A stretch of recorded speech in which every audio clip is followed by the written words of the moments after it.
two franchises today who don't get a whole lot of love, at least not outside of their fan bases. The Arizona Cardinals and the Miami Dolphins. I actually spent a lot of time watching Arizona Cardinals Well, games. that's So you were by you way you were of out there, so yeah, yeah. by way of having a home within walking distance of the stadium. So I want better for them. They just can't get out of their own. They just can't get out of their own way. We don't talk enough about that team actually getting to a Super Bowl. What was that? The Bro, that 2008 was season? it 08, 08, 09, one of those. 2009. One of them. But it should have won. Had a shot. They should have won, They should man. have won. I was watching, I think Super Bowl week, the Larry Fitzgerald catch in the middle, and he ran for like 70 yards or something like that. That was crazy.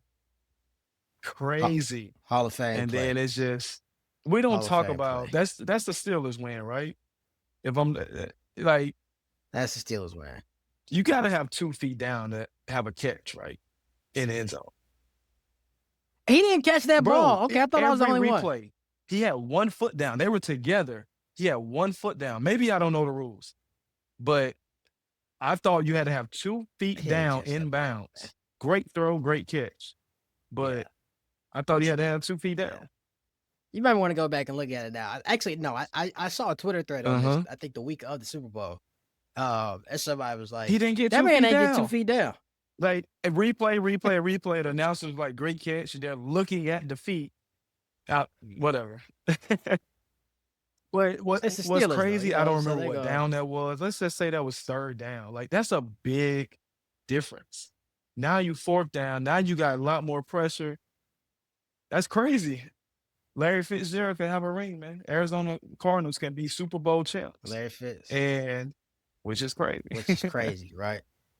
You know, honestly, as much as we talk bad about this organization, and they earn it, don't get it twisted, but they have developed a little bit of a rhythm in which they are terrible for quite a few years, 6 or 7 years, and then there's 2 or 3 years where they are like a team you don't want to play in the postseason, or they get hot, late in the year.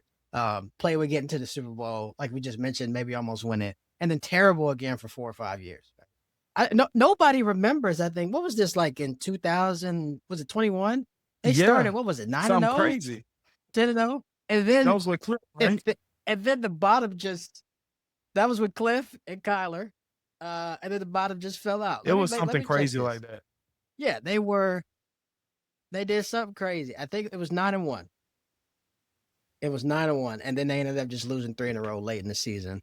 And then it went downhill. And I think that's when we were talking about, this Arizona team, really has a chance to go out and surprise. And Kyler Murray is a franchise quarterback, so on and so forth. They were 10-2 after they beat Chicago. 10-2 and bottomed out 5th. is crazy. And then bottomed out. Now they won one more game after that. They made the postseason still, obviously, but just got shellacked by the Rams in that playoff game. And so this is where we are. Since that time, they've moved on from not only Cliff Kingsbury, but also Jonathan Gannon, and have hired head coach Mike LeFluer to be the new man in charge down there in Arizona. I don't know if their coach, I'm not going to say I don't know if their coach matters. That's ridiculous thing to say. I don't know how much of an impact their coach has until they figure out what their quarterback situation is. And I think those two things have to be talked about in tandem. I know we're doing deep dives in the head coaches and so on and so forth, but there are some of these teams that you can't have a conversation about new head coaches, about coaching staffs without the quarterback. And their quarterback's cap number this year is $52.6 million. And he hasn't played an entire 16, 17 game slate. I don't think so. Yeah. Career. And how you feel about Mike LeFluer moving over from Los Angeles to Arizona? He living a great life. He's living pretty like that's the positive. I mean, let me correct myself here. I'm wrong. Kyler did start. Well, he started 16 games in 19 and 20, surprisingly, and he started all 17 games in 2024, and they went 8-9. So I guess maybe he's a little more durable than we put the narrative out there for, I guess. Although last year he played in 5 games, started 5, so on and so forth. Anyway, Mike LeFluer is moving from Los Angeles to Phoenix. He got a good life. I don't know how many games. Yeah, it's one of those things where, like you said, like the quarterback is the key piece. And I know we say that about you could say that about every team, but especially in Arizona, they got to figure out if they want to continue to invest in Kyler Murray, or I don't know, like maybe you give him this the thing, new head coach, offensive mind. I say, you go into the season, Kyler's the starter, you see how it goes. If it's another 8 or 9 year or worse, you just got to move on. I do think he deserves another shot Yeah. with the new guy. Being from that McVay tree, the offense could be innovative. They can't put it all on him. They need to revamp the O-line, like just trust that the trenches is going to win you games, not allow Kyler Murray Mhm. to have to win you games. And I think they can be solid. The problem is that division. You got the Super Bowl champs. You got the 49ers who every year, hey, they're at the top of as far as Super Bowl odds, and you still have the Yeah. Rams. You're the worst team in that And yeah, division, in a division that had 3 playoff by teams. far, So, like, by far, you're the worst by team in far. that division. And so those are the next, like this, nobody wanted this job. Nobody wanted this job simply because quarterback, high cap number, underachieved, and you're in the best division in football. So it's like you're betting on LeFluer to be like the other LeFluer, or to be like McVay or whoever under that McVay tree who's moved on and blossomed. You're betting on Mike LeFluer to be that. Yeah. And it can Yeah. happen, but it's just a tall task for one being in that division. And quarterback with a high cap Yeah. number, like I said, ride it out with Kyler Murray this year, see what happens. And you can't play this game where, hey, let's give him another shot. You know, year 2 under Mike LeFluer should be better. Bring Kyler Murray back. I think it's a one shot and he has to be out of there because he's been the mainstay Yeah. there. Now you're bringing a new coach. You have some other guys there that's been in that organization for years. But if the quarterback can't get it done, like LeFleur can't stay there and just keep betting on his job by bringing Kyler Murray back another year. I think you just got to start Mhm. over, or bring in your next whoever the next free agent quarterback is, if you can lure him to to Phoenix in that division. But yeah, man, I think it can work. But when you say it can work, you're like McVay's not going anywhere. Well, depending on the Stafford situation, but the Rams aren't going anywhere. Seattle's not going anywhere. San Fran's not going anywhere. So you're always going to be looking up at those 3. Yeah. I mean, the thing with Arizona is for that very reason, you kind of just have to have I'm not going to say you need to tear it down and rebuild because that would mean there are pieces to get rid of. And I don't mean that No, yeah. disrespectfully, but the cupboard is pretty barren.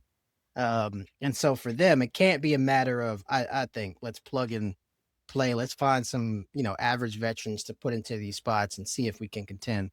No, you're so Yeah. far behind the other 3 teams in your division that you need to take the time to adequately build this roster out, like you mentioned, from the trenches. Now, to their credit, they have tried to do Mhm. that and just haven't been successful. I mean, they hit on Yeah. Trey McBride back in 2022. I think he might be the best tight end in football. People kind of look crazy when I say that. But you don't watch enough Arizona Cardinals Bro, we football. had That's like all I'm 100 saying. catches this year, right? But Yeah. 100 catch beast, man. Beast mode. Um, they've taken some shots in the trenches on both sides of the football. Paris Johnson with the 6th overall pick in 2023. BJ Ojulari on the defensive end. Those picks just haven't panned out. It's still too early. It's still too early, I think, to judge that 2024 class. But we're still waiting on Marvin Harrison Jr. to flash consistently with the potential which he has. Darius Robinson was another first round pick for them at 27. Max Melton and DB. Trey Benson had some flashes this year. I think the thing that's coming up for me every time we talk about these teams with new coaches also seems to be, and this is not a coincidence, and which is why I think like it's one of the reasons that I'm always kind of dumbfounded when organizations move on from head coaches. and Yeah. don't move on from GMs or at least reshuffle front offices is that these coaches who are coming into new situations, every time we go through and we look at the draft classes recently, I don't think it's a coincidence. These Yeah. draft classes are pretty terrible, right? We talked about this with Buffalo. We talked about this not to the same extent, but a little bit with Baltimore, right? Who hasn't hit on some picks in the early rounds as of late in the last few years. We talked about this with the Giants in lieu of sort of Malik Neighbors and so on and so forth. And I think kind of that's the same thing with Arizona. We won't belabor the point you mentioned, right? Kyler Murray, that damn near $53 million cap hit. You got to figure out your quarterback situation. You might want to bring Money Heist there, aka Kirk Cousins, as a stopgap. He would love Phoenix Yeah. for a variety of But reasons. I But don't think the Falcons already said they're going to release him. So yeah, looking around the league, Kirk Cousins just want to be a starter, right? So you're like, okay, if you can bring Kyler's cap down, Money Heist has made so much money, so he might come in there on a $10 million deal. I don't know. I'm not counting the man's pockets, but he if might. he comes in there at 10 million as the backup looking to compete, it's like another Daniel Jones situation. So Daniel Jones beat out Anthony Yeah, Richardson, which I still the coach. Come on, bro. Like you didn't watch the film. Like he showed you who he was in college. Anyway, so all right, Kirk Cousins come in, we'll get to compete. that. I have no doubt in my mind that Kirk Cousins can beat out Kyler Murray in a quarterback battle. Like I'm not saying Kirk 100%. Cousins is a top 5 quarterback or anything like that. If he's protected, he can get the ball out on schedule. And coming off that Achilles injury, he wasn't on the center, all of those things. Like it's just they didn't it wasn't structured right in Atlanta. Like they started off well until he Yeah, got hurt. So all that to say, like I feel like that'd be a good fit if it were to happen. You're still going to come into the problem of you're by far the worst team in that division. Like it's not like one of those, let's go to we know the AFC North, Baltimore. Baltimore is always at one of the teams at the top. Pittsburgh, they don't want to rebuild, so they're going to be hovering around that 500 mark. I refuse. Cincinnati, if they ever protect Joe Burrow, if they're ever smart about it, they're, right there. But those 3 teams are always in a pack. There's no clear separator. Then you have the Browns. The Browns Yeah, Cleveland. it's a very similar situation that an organization that can't get right. But Yeah, you think about those other 3 teams, they're like, yeah, oh, they're clearly better. They might lose a game just because it's a division game, but as far as overall record, they're clearly better. And this is the same thing. Like you're by far the worst team, and the good thing is you're betting on repeated history. Like McVay's tree, hmm they've done well. I don't know if LeFluer is calling the plays. I know Nathaniel Hackett is the OC. But but Oh, I LeFluer was gonna didn't get to call the that. plays in LA. So, but you got Liam Yeah, Cohen, you got Matt LeFluer, you have Kevin O'Connell. You can list the names of former OCs under McVay who may or may not call plays, but they've been successful because they just learned the process that McVay has. So it can be successful. I just have doubts on how successful just because the division they're in and the organization who haven't, fared well as far as draft picks, like you mentioned. yeah. I actually didn't find the Yeah. hire terrible until I saw the offensive coordinator position. Like you mentioned this, the past few Rams offensive coordinators, there was a stint there where McVay did call plays and they didn't really have an offensive coordinator, and then he brought one back in. But you mentioned Liam Cohen first year in Jacksonville. I think jury's still out, but the Yeah. first year was a rounding success. And I think they would have gone to the Super Bowl had they beat Buffalo. That's a different offseason conversation. Matt LeFleur in Green Bay, yeah, they're kind of psycho up there because they tend to think that they should compete for a Super Bowl every year. But I don't think anybody can objectively say Matt LeFleur No, they is not a can't. good head coach. I think he's out there getting the Yeah. most out of that talent, getting the most out of Jordan Love. And y'all better be careful with what you wish for if he goes 8-9 next year and you run him out the door. All right. That's a guy who's maximizing talent, I think.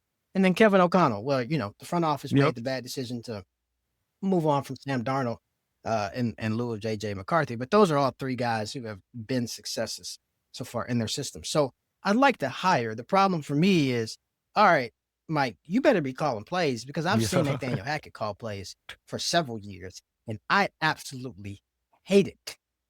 That he is one of look, man, I don't know if you know where the body's at, right? Like, it's a lot of guys in this league who sometimes you're like, They you have to must know. know that Yeah. somebody is sleeping with somebody.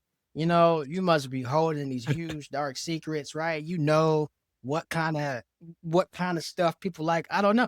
Because I haven't seen any reason to think that this man is good at calling plays in the 21st century. And yet here he is with another offensive coordinator job. Right. And so I think that's the challenge for me, not just that it's Nathaniel Hackett, because I think Aaron Rodgers loved him for whatever reason, but it's Nathaniel Hackett, and you don't have a solidified quarterback position Yeah. situation, and so you got a guy who really recently hasn't shown the ability to be a quality play caller, let alone bring along quarterback development. And now you've got a very uncertain quarterback situation. They got third overall pick, I think. There's no one worthy of As far taking as third quarterback. overall there once Mendoza Okay. goes first. As far as quarterback, right? You're not reaching for Ty Simpson, I don't think there. Yo. And so, you mentioned this. I think the biggest thing for Mike to do this season is all right, can we get a stopgap in at quarterback? Again, I think Kirk Cousins would be a great situation there. And then let's just go ahead and build out the trenches. Now, I did say they left the cupboard bare. I think they probably should move on from Austin Fort, to be honest. I think they've had some Mhm. pretty average drafts. Now, when you look further down, though, his draft classes, Trey McBride had That's nuts. 26 catches last year, I think, or 111, one of them. I think might have been 126 targets, but something ridiculous, right? Sure-handed guy, 126 catches, which is insane. 1,200 yards, 11 touchdowns. So big threat, but also in the red zone. Michael Mhm. Wilson showed some flashes while Marvin Harrison was out, multi-catch games. I still don't know though if that was more of Jonathan Gannon being like, "Hey, all right," because he clearly was like, "If I'm getting fired, I'm not getting fired with this Mhm. 5'9" dude who likes to play Call of Duty. All right, I'm gonna have a grown man at quarterback. All right, and we're gonna have a modicum of a pro offensive system, and y'all can fire me after that if you want to. So be it. And so I don't know how much of that was just a philosophy of, all right, Jacob, we got this adult at quarterback. We're going to make it easy for him to make quick reads, get the ball out to the same guys and move the chains forward like that. Now, I'm not saying that I don't like Trey McBride or Michael Wilson. I think they're both really quality pieces. I'm saying outside of that, and maybe Buda Baker and That's Josh it. Sweat, I don't know That's what it. else you have here to But I work with. mean, number 3 pick, and you're clearly not going quarterback. You can get maybe like, obviously Mendoza goes 1. Sometimes the best quarterback isn't technically the best player in the draft. He's just the best quarterback. So at Yeah, number fair. 3, you can very well get the best player in the draft, whoever you think that is. And that's going to be an impact player day 1. So I'm not sure how many picks they have, but you have the number 3 overall pick. You can't miss on these top picks. That's the thing. It doesn't Okay. need any be there doesn't need to be any trade this pick for this player. No, you need to stockpile picks, get young players in, develop them, and then see what happens. Because if you have cap space, this is the turnaround. If you have cap space, those other 3 teams, at some point, they keep winning, players get paid, they can't play everyone, the cap space is bare, those players leave. So if you can have an upwards trajectory over the course of 4 years, you have this cap space, you hit on quarterback the following year, I can see where it can go up because that's how teams flip. Mm-hmm. You don't rush it. Like, you got to give your guy 4 years and you got to draft well, and you just can't be trading piece, piece, piece. Got to draft well, get a piece here, piece there. And then by year 3, if you've seen that improvement, those other teams, like you said, they're always all in, Super Bowl or bust. At some point, Mm-hmm. they're going to have to do a soft or a hard rebuild. So I can see the vision. It just has to be done right because I've seen it over and over. Yeah. No, I agree. I agree. To close the loop on that, we'll move over to a team who's kind of maybe in a similar position. Is that if you're Arizona and you're Mike LeFluer, you got to come into the situation knowing this is a long-term project. your biggest, the guy you just came from, what is Stafford, 40, 41. He's going to be up there He's regardless, gonna be even if gone he's not soon. there yet. There is an Yeah. inevitable fall off coming in Los Angeles. That roster is now, they've drafted well. They said F them picks for quite some time, but they continue to sort of, stockpile there. But there's going to be a flip there. There's always a flip when you don't have that quarterback situation, right? San Francisco is gonna have to pay that check that they wrote the past few years, trying to go all Rough. in and get over that Super Bowl hump, and that tear down is going to be rough as well. Whenever they decide to do it, That's whenever they we decide gotta to talk. do it, We don't have to go division by division and just look at the 3-5 year outlook of some of these teams, because the rebuilds are gonna be tough for a lot of these teams, unless obviously unless they get on quarterback again. That's it. that's what it's That's crazy. it. You That's get what on changes it, quarterback, right? the front Like, office like, oh, we gotta make something else shake. If the quarterback position is in flux, they're like, you know what, we're just gonna ride this rebuild out. So Cincinnati, you better you better get it right, because that boy is he's your right, hometown man. kid, but he He looks sad, sad. bro. He like, He I don't want sounds to be here. sad, defeated. Like, that man was not happy with life at the end of last season. He still came in here and cooked us on Thanksgiving. Anyway, different conversation. Oh, you gotta throw the Ravens talk in. On the flip side of this, in another conference, Miami Dolphins, who I actually was kind of shocked, right? I thought 100%. I was like, there's no way Mike McDaniel makes it past Halloween, let alone, to the end of the year. They started 2-7. And when Baltimore went there on that Thursday night and just kind of mollywopped them with little effort, I was like, all right, this is the evening. This is the weekend that Stephen Ross sort of gives Mike McDaniel the axe. And it didn't happen. And then what they end up reeling off is a bunch of wins in a row.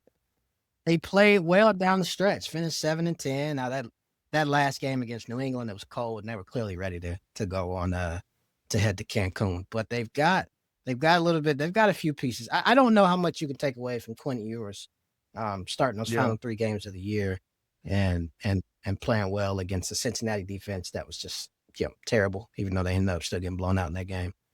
Beating Tampa, who was just a shell of themselves. That defense was just a pile of dust by December, and then getting waxed by New England. But coming over from Green Bay as defensive coordinator is Jeff Hafley. He's the new head coach in Miami. And originally I thought, when I looked at this, I was like, oh, okay, that's an uninspiring, unenthusiastic move by Miami. But under the hood, I kind of like it. And if they can figure out quarterback again, it's the norm. Bro, these teams, if they can figure out, bro, this drives me crazy. And I'm not an NFL owner. I'm not a billionaire. But if I was, I don't care if we spent a first round pick last year. I know if the guy has it or not. Like, because at the end of the day, if you're paying a guy $50 million a year and he is stinking it up, and I'm losing seats in the stadium, I'm losing money. So how about take the cap hit, move on, fill the seats. Now I'm not losing money. That's from the owner's perspective. So if they're smart, if they care about their money, listen, you gotta move on, man. I don't understand why these teams take so long to move on just because the guy was a high draft pick. He's clearly, Justin Herbert is better. Talking about the same draft, he hasn't fared well in the playoffs, but he's clearly better than Tua. And Tua's a shell of himself when it gets cold. Like, it's just common knowledge. We know this every year. The back half of the season, once the cute stuff, the defense catches on, it's just he's a shell of himself. So, yeah, man. Yeah, man, I don't know. But this team is just, I got a lot of friends as Dolphins fans, and they're just, this team is crazy, man. It's like they can't get right. They just can't get right. And I thought Tua was going to be a guy. I was on the Tua over Herbert train. I can admit it. But I mean, did you see him in college? Yeah. Like, how can you not love him in college? Yeah. But It's just he was such a on script timing quarterback. If he wasn't on script, if the timing wasn't just phenomenal, he just was a shell of himself. Um, He Now wasn't you're there. you're you're Yeah. bringing in a guy who had head coaching experience. He was at Boston College. I'm like you, so not a sexy name, but you go from like mad scientist, hip. I don't even like saying hip, but just cool guy, young guy. Capri You pants. know, trying to be innovative, which worked for a while. To like just disciplined guy, and Yeah. we always talk about like a grown man as head coach, a grown man as quarterback. It could work where they're not going to be, any good next year. But as far as bringing in disciplined guy, get it right at quarterback, it's very similar to the Arizona situation. It's two quarterbacks who you've seen enough of to know who they are. You're bringing in a head coach to like, you know what? Yeah. Hey, we got to move on, or we're just going to be stuck in the same cycle. Now you're bringing in discipline. You're in the AFC East, so at least you're not as bad as the Jets. But it, That's what I'm saying. You listen, got the Jets, but you got it, Buffalo and New exactly. England. And New England ain't going Buffalo nowhere. I don't isn't know what going needs to hear anywhere. that. So we talked about Buffalo. We expect like a little dip, but I don't think Miami is good enough to get past them still. But Buffalo taking a little dip, but I can see a similar situation where it's better than the Arizona Cardinals because you're not the worst team in the division. You're the third worst. But Yeah. um, Yeah. teams players will rather go to Miami, you know, before Arizona. Great weather both places. No state tax in Florida. Ain't got no All state right. tax. So, Florida. get the quarterback position right. I think they're going to be they're going to be more disciplined, than they were off either side of the ball. But you got to get a quarterback position right. Yeah. Yeah. I mean, look, I actually love the Hafley hiring.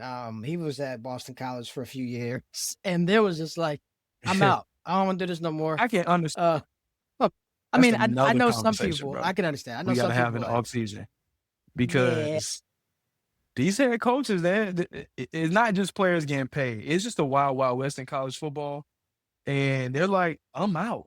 they're like, I'm out. E- I don't want to do Either this. like straight retire or just head to the NFL.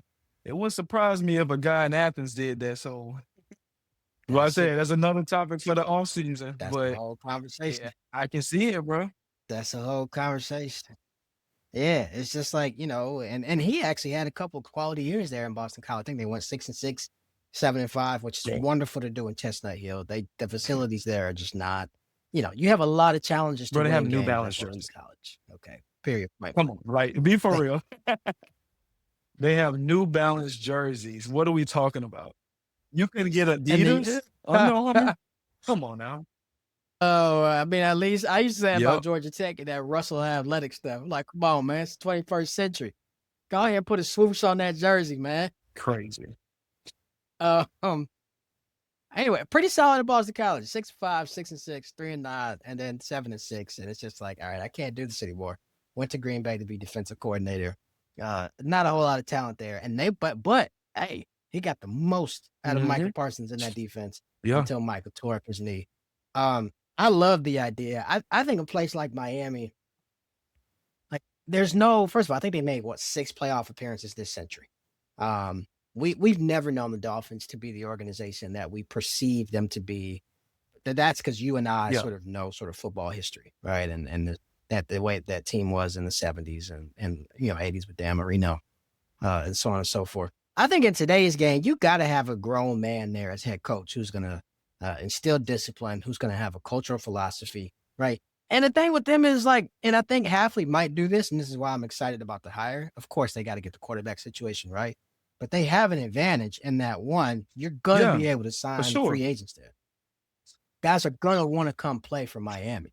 And two, you have an amazing home field advantage, particularly early in the year that you don't always necessarily take advantage of. It's hot, bro. It's hot down there. Yeah. And you get them September and even October games where it's 95 degrees and these guys are just not used to it. You give me some big bodies, some big wide bodies in the trenches coming off the edge down there. And you got something kind of flowing. And one of the things I haven't realized, I got to play as a Dolphins fan, is the renovation of Hard Rock. He said, just makes that place loud. They haven't been good enough to really see for the world to really see how much of a home field advantage that can be. I actually kind of like this hire because I think Hafley is going to bring some of that coaching and cultural philosophy, right? They're going to have a kind of player they want to go after. They're going to have a kind of style they want to play. The problem, once again, to close the Quarterback is the quarterback. And look, and I think sometimes we talk about this in terms of, all right, well, this guy was a bust and all that stuff. Tua wasn't a bust. No. I don't think Tua was a bust at all. He was a third overall pick, concussion issues, so on and so forth. Had some great years, a couple playoff appearances. Okay, cool. What is it? That 2020, right? Yeah. Year 6. It just didn't work out. That's okay. That goes to your point, though, is that I think sometimes these organizations think, okay, if we don't extend this guy, if we don't give him this absurd amount of money, even though he's not one of the top 5 or 6 quarterbacks in the league, we are admitting that we made a mistake, or we're saying that we made a mistake or defeat. And it's no, he's just not worth this $99 in dead money that you would have this offseason if you cut him. They can't get rid of him this year. They can't. They cannot. They can't. Right? Unless here's you found the a thing. trade So, you get drafted in 2020. Here's the thing about first round picks. They have the 5th year option attached to them. So just think about if they never extended him. 2020 season, 2021, 2022, 2023, 2024. You have 5 years. You will be free. You'd be free. You do not have to extend early. You don't. If you don't know for sure, you do not have to extend early because you have 5 years guaranteed with that player. 5 years. But it's just, I don't know, man. I don't know when it happened where, all right, you know what? First round pick. He's played good. Hasn't been great. Played pretty well. We got to extend him after year 3. No. At the earliest, year 4, I say, because you still have the 5th year option. 5th year option, he's going to make a little bit more money. All we're saying is, look, we're protecting ourselves as an organization because we just don't want to make a mistake. Now, if you're good enough, bam, here's the contract. Mm-hmm. Do you want to stay with the team because you can make more with us? Do you want to stay or not?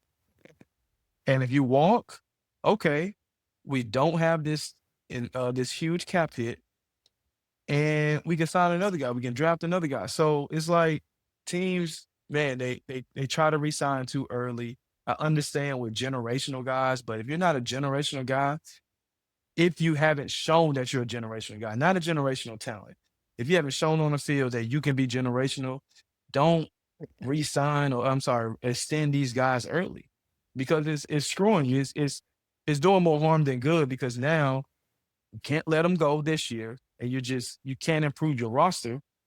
I don't know how next year looks, but you're still going to have a cap hit next year. It won't be as much, but it's like you can't improve your roster for 3 more years.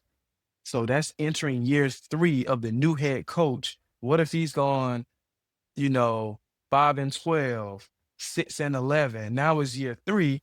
It's a make or miss season for him because of the dead cap hit of a guy you extended too early. It always goes back to the previous regime. Because if they don't get that right, they extend guys too early. It affects the new head coach. Now you don't have that in mind. Or you're thinking about, God, bro, you're not getting it done on the field. Well, I've been in the hole for my first 2 to 3 years. Now I'm finally financially free. I can sign guys. And now you're saying, all right, it's a make or miss year. So, yeah. Yeah, I mean, this is a good case study in terms of, I think Minnesota is a good example of this in terms of, look, I know people are like, they ended up firing their GM, like, oh, you let Sam Darnold go, and he went on to win a Super Bowl. I'm not going to sit here and do that hindsight game. I would not have re-signed Sam Darnold either. Now, you can say J.J. McCarthy was ready and all this other stuff, and that's very true. But you got to see, you took him 8th overall. And like what Sam did this year in probably the perfect organizational position to do so, right? Does not neglect what we saw him do in the final 2 games last season that made the Vikings And say, "This is not previous it," though right? that They did season, what not he had been. like we watched him at Detroit on Sunday Night Football for the number 1 seed in the division title. He looked like New York Jet Sam Darnold, okay? And then we watched him the next week against the Rams. He looked like New York Jet Sam Darnold. All right, Minnesota is not some, I wouldn't lose any sleep at night saying, "Oh, we let that guy go," just because I just don't think he would have come back and given them what they needed. Now their chips are all in on the Super Bowl as well, and so they're like, "All right, Seattle did that, we could have done that," but just from an organizational setup, play calling, structure, front office, so on and so forth, right? They're just not in the same position. I think that was lightning in a bottle. And we'll talk more about Seattle and how they did it and whether they can do it again. I'll go ahead and not bury the lead on that. I don't think Seattle repeats, right? Like, yeah, and so like sometimes you get lightning in the bottle, but you look at the last 4 quarterbacks that were standing last year. If Bo Nix doesn't get hurt, it was Bo Nix, Drake May, Matt Stafford, right? Who's a fringe I don't think he's a Hall of Famer, different conversation, and Sam Darnold, right? You just had a year to where we said this over and over again, and it matters. Your legacy quarterbacks were down. Tua's not a legacy quarterback. And the thing that you mentioned in terms of guys being generational, if a guy is generational within his first 10 starts. Now, some guys flash as generational for a little bit, and then the next year is not the same. But there's never been a generational guy, a quarterback, who doesn't come out the gate showing you that potential, if that makes sense. I don't think Tua ever looked generational. He looked like a really with some solid starting great quarterback. games. And if you go back and look at those great games, awesome protection, guys just running free. Just great game plan. Like sometimes the Great coaches great call. on one side outcoach the other side. That's it. And it makes players seem like they're better than they are. And that's no disrespect. It really isn't. It's all right, man. Mike McDaniel, bro, you just really outcoached whoever was calling the defensive plays. You just had the upper hand. And you were one step ahead, and Tua played free, guys running wide open, and it just worked. Like, but we saw time and time again when things weren't on schedule, how he folded. And when those things kept repeating themselves, that's how you know that's not a generational guy. Like we talk about Mahomes, things don't have to be perfect. Yeah. Lamar, he has the worst offensive guard in the league, and he's still just Terrible. somebody in his face, ducks under 2 people, and Flowers should have been one of the game-winning touchdowns. I'll keep bringing that up, but sorry for another day. But Burrow, trash defense, still puts up 30 points a game, does his job. Like Josh Allen, we talk about this sometimes. Like this entire year, we're like, you know what? If Buffalo wins the Super Bowl, it's because of 17, not because of anything else. So that's what we talk about generational. This team can win, like despite everything else that's going on. When everything else isn't going right, we know that guy under center can pull it through. So I never thought that about Tua.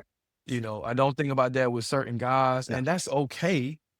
But you just don't need to re-sign those guys so early. So yeah, they had to figure some things out. I do like this coaching staff actually. I like Bobby Slowick as the offensive coordinator.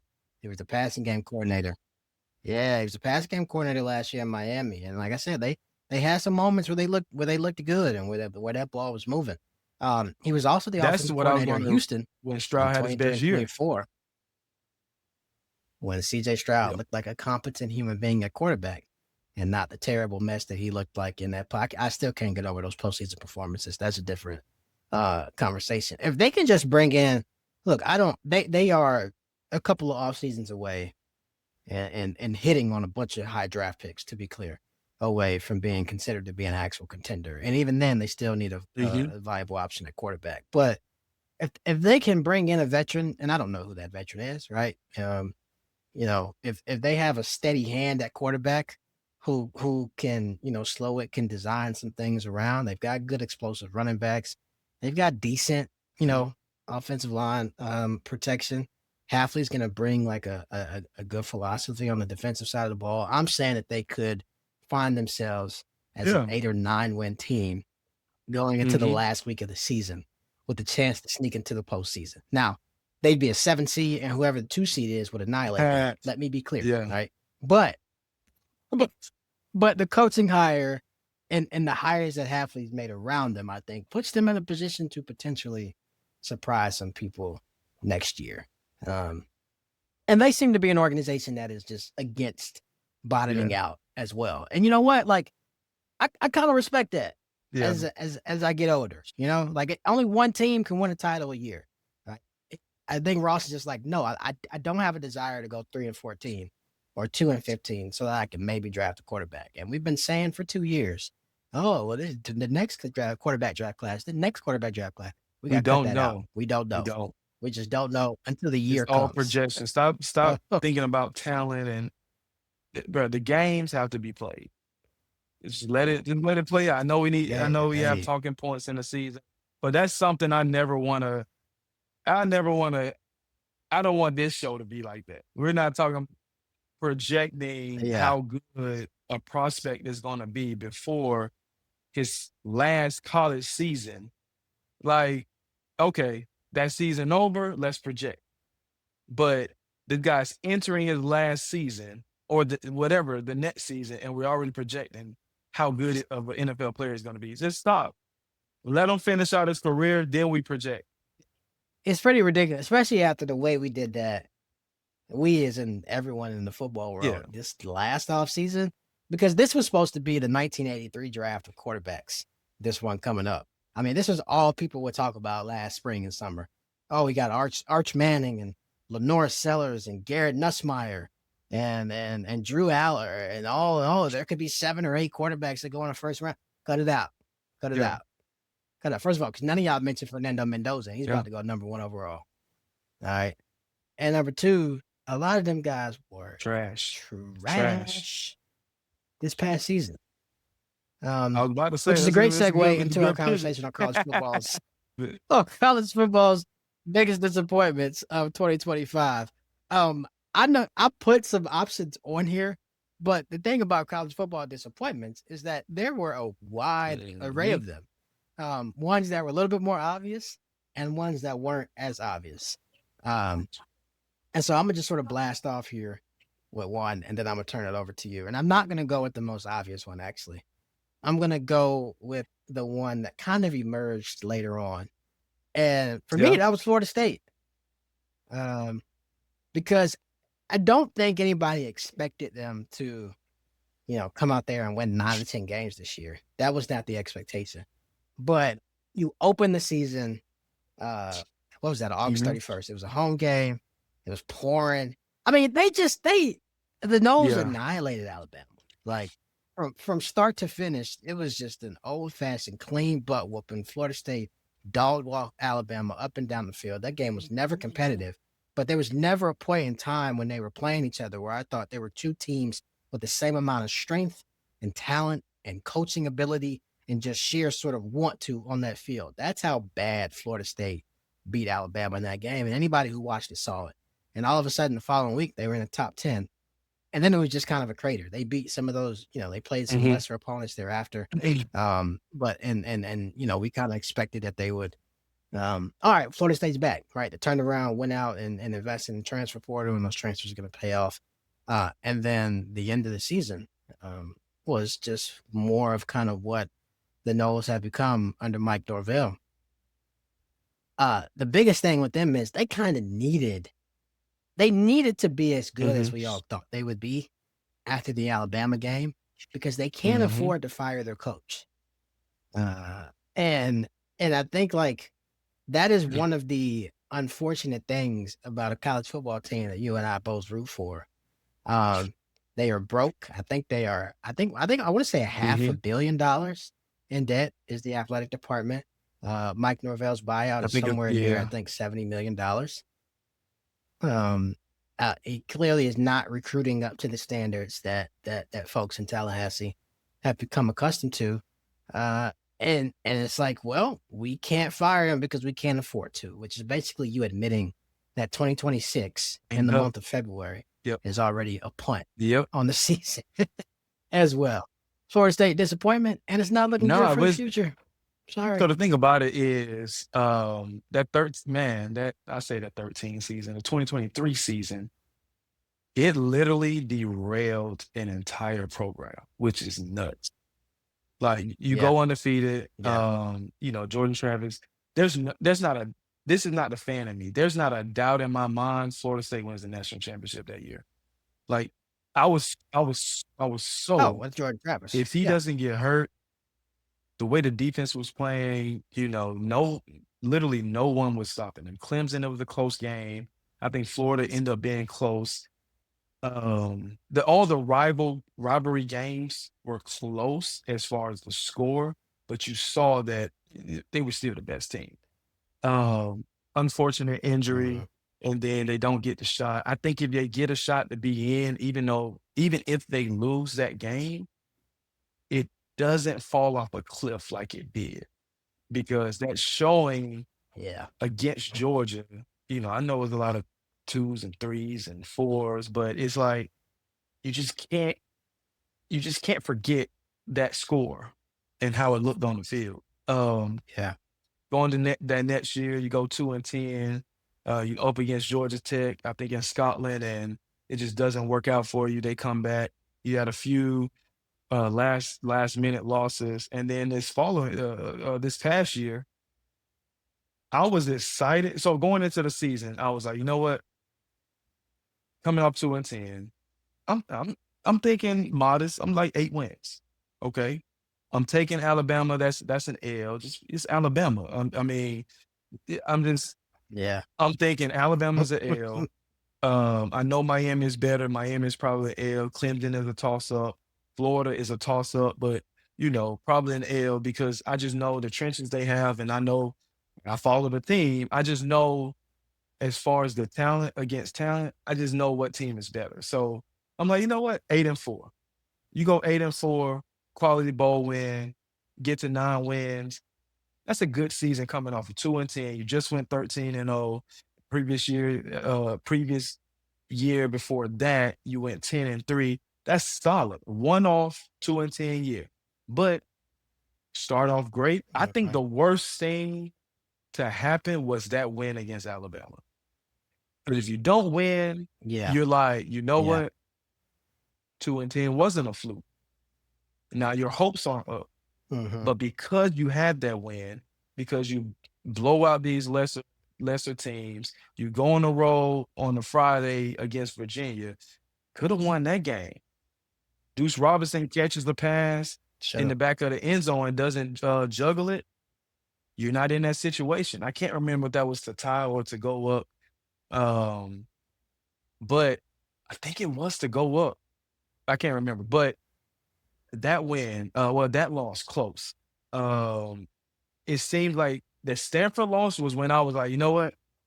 No, we really gotta go. Snapper was the low But point. you don't That lose was to the low point, Stanford. man. You can't do Even that. though I feel like there was Yeah. a Yeah. touchdown at the end of the game, that game shouldn't have been close. Like those, you just kept Yeah. having games where you're like, all right, I see it. And oh my God, that's my team. Like, I'm gonna still watch. I want them to win, but I got to the point where I wasn't mad that they lost because I'm like, it's closer to Norvell getting out of there. And it's like, you can't get rid of them. I heard rumblings of if they could have hired Lane Kiffin, they would have came up with the money. Who knows if that's true or not? But it's like, Lane would have recruited better. High school recruited better, but it's like, I Yeah. think the That's true. downfall, and I don't understand the ins and outs of recruiting as far as, all right, why isn't he able to land the top guys at Florida State? Yeah. But it just hasn't happened. Mhm. And because that hasn't Yeah. happened, you've seen the depth. Because I hate Miami, but Cristobal came in, top 10, top 5 recruiting classes, Yeah. and Yeah, recruiter. especially in the Yeah. trenches, he kept getting those guys in. It showed up last year. So Yeah, Florida State was a big disappointment. 5-7 last year. What the crazy part is, I don't know if this is just a fan in me. Looking at the schedule, it's kind of tough because of those road games on a Friday are always tough. They need to Bro, stop scheduling those for like, teams who are good. Your conferences, you're and it's killing your always good like the teams. NC State, which is tough on the road, always. A Virginia, tough on the road. A Louisville, tough on Always. the road. Call me crazy. I looked at the schedule. You bring in Daniels. I like the JUCO kid they brought in, that quarterback. Actually, he doesn't enroll until the summer, which is going to put him behind. But no matter what, I see like 7 wins. It's just not enough though. It's just, as a fan, I want them to win, but it's like, because I don't want my team to suck. I don't want them to Yeah. suck. Yeah. But you gotta find a way to get Mike Norvell out of there. Hey, Tiger Woods' son just signed with the golf team. Maybe he'll write a check to the football team. Hey, that would be all right. That might. I don't know. Might, I think that might he's save some things. entering his senior year. I'm not sure, but I think he is. So we'll see. Come on, Yeah. Tiger, cut a little check, man. We got to get Mike Norvell up out of here. I would feel better about them in 26, but then Friday, October 9th at Louisville, Friday, That's what I'm November 13th saying. at Pittsburgh. I mean, like 2 L's. Why are we doing this? Like, I see it. I'm gonna watch it. I'm gonna be glad. I'm glad that it's on a Friday night. Not really, but I do not want to go to Friday night. Louisville on a Friday night. Well, we not learn. We should learn It's that in the all- early 2000s. That's where one dream national Wow. title season went Like, to die. We don't remember They that. just need to Anyway, stop doing that. Whatever. They need to stop doing it. SEC Nope, don't play no games on Friday night. because they pay. And here's another thing why you mentioned they were in debt. Florida State, they sued the conference or whatever. They actually got more money. I think they all the teams get a share of the money or whatever. I think they got 45 million dollars, where the other teams were around the 30 mark.